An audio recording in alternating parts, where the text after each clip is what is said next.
Rain pounded the streets like a relentless drumbeat, transforming the city into a labyrinth of shimmering reflections in rushing water. James McCallister gripped the steering wheel tightly, squinting through the windshield as headlights pierced the thick sheets of rain.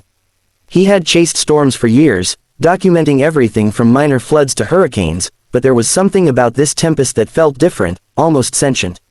The wind carried a sharp edge, rattling the street signs and pulling at the doors of abandoned cars. Every thunderclap seemed to echo inside his skull, and James couldn't shake the sensation that the storm wasn't just weather, it was a messenger, announcing something extraordinary. As he navigated the flooded roads, James's attention was drawn to a small house perched on the corner of an otherwise deserted street. Amid the chaos, it appeared untouched, almost defiant against the fury around it. Its whitewashed walls were streaked with rain, the roof sagging slightly, yet warm light spilled from the windows, painting golden rectangles onto the rain-slicked pavement. Something about the scene was magnetic. He had passed by hundreds of homes in storms like this, but there was an odd serenity to this one, a calm that seemed entirely out of place. Compelled by a mix of curiosity and instinct, James parked his car and waded through the ankle-deep water to the front porch. The boards creaked under his weight, the sound lost beneath the thunderclaps, yet the house itself felt immovable, rooted in the world as if it belonged to a different dimension altogether. He raised his hand and knocked on the door.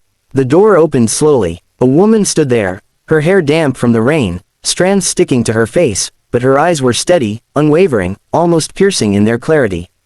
"Can I help you?" she asked, her voice calm despite the storm's rage. Behind her, two children peered from the doorway, one clutching a stuffed rabbit, its fur worn to the threads, the other holding a book tightly to his chest. Their expressions were unreadable, quiet, yet intensely observant. They weren't afraid, they were watching. James expected panic, or curiosity mixed with hesitation, but none of that was there. The woman stepped aside, gesturing for him to enter. "Come in quickly, before the wind tears itself through the neighborhood," she said, almost as if she had anticipated his arrival. James hesitated, then stepped inside.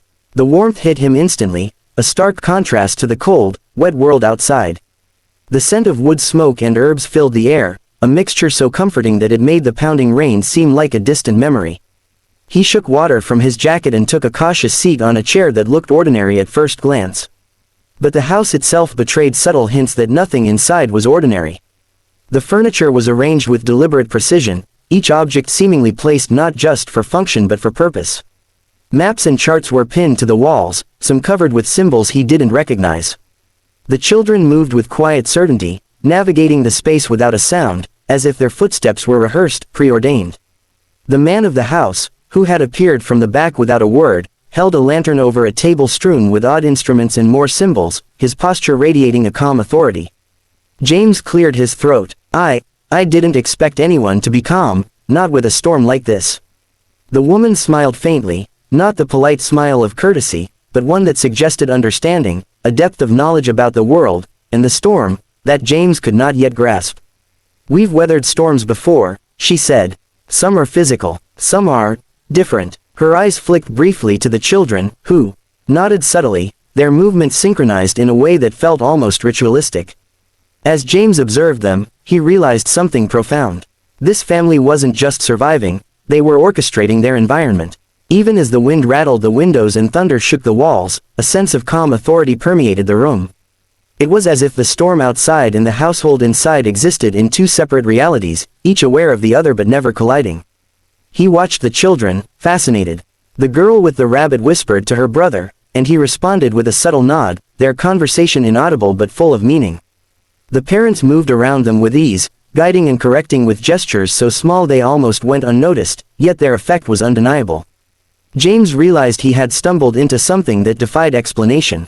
Whatever this family was, they were extraordinary, not in ways that screamed for attention, but in ways that required quiet observation to understand. The storm outside had reached a deafening crescendo, yet inside the house, the family moved with a quiet, almost hypnotic rhythm.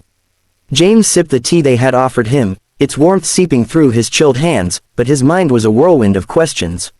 Something about this family defied logic.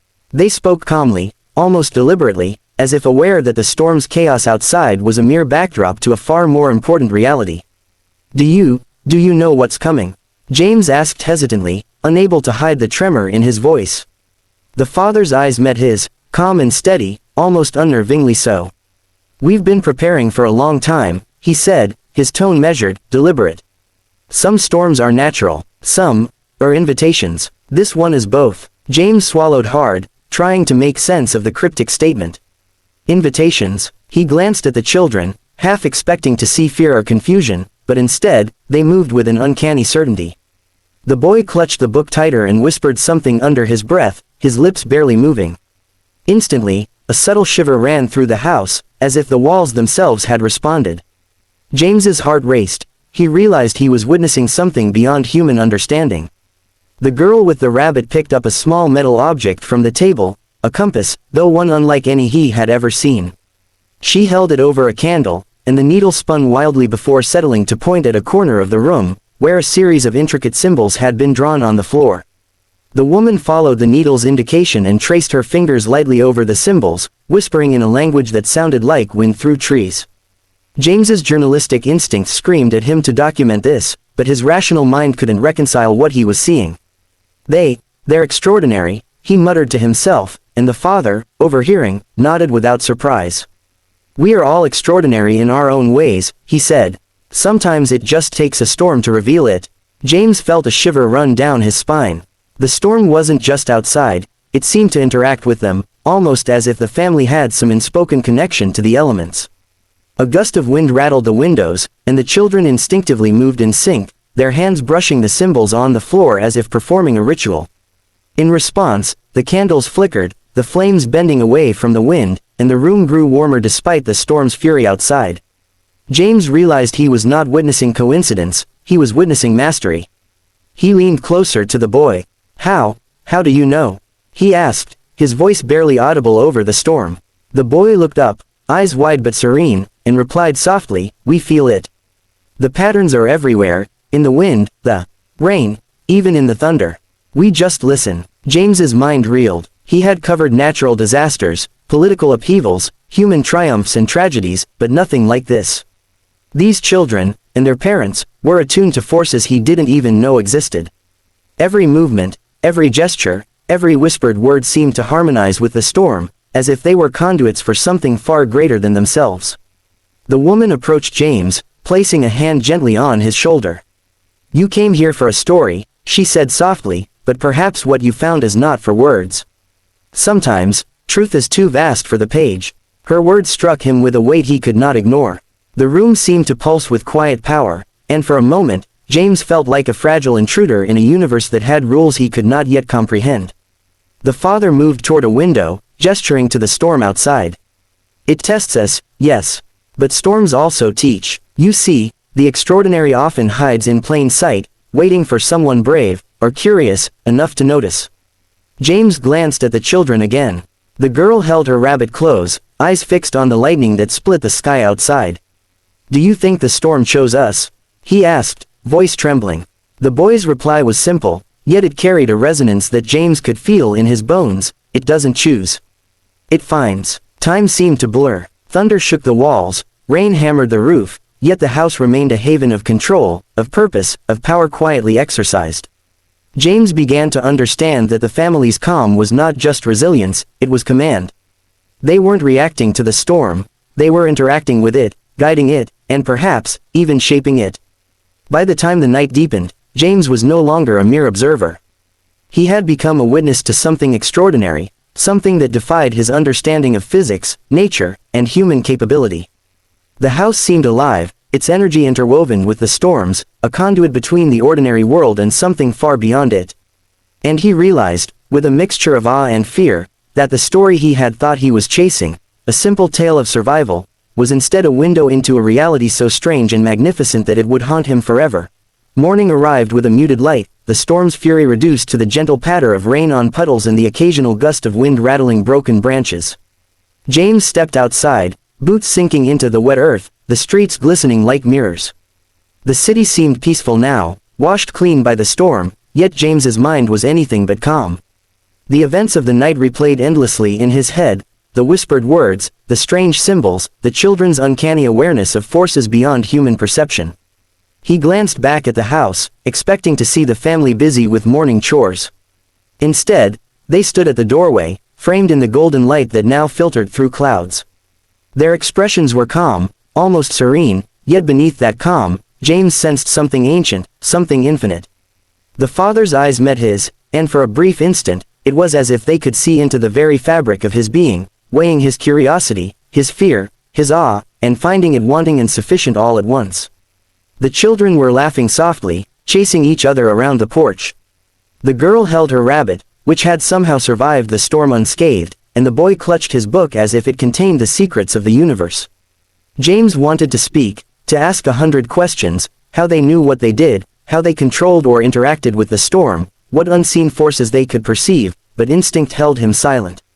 Some truths, he realized, weren't meant to be unpacked with words or pen. Some truths were meant to be felt, witnessed, and carried quietly. He walked closer, boots splashing in shallow puddles, and felt a strange warmth radiate from the house.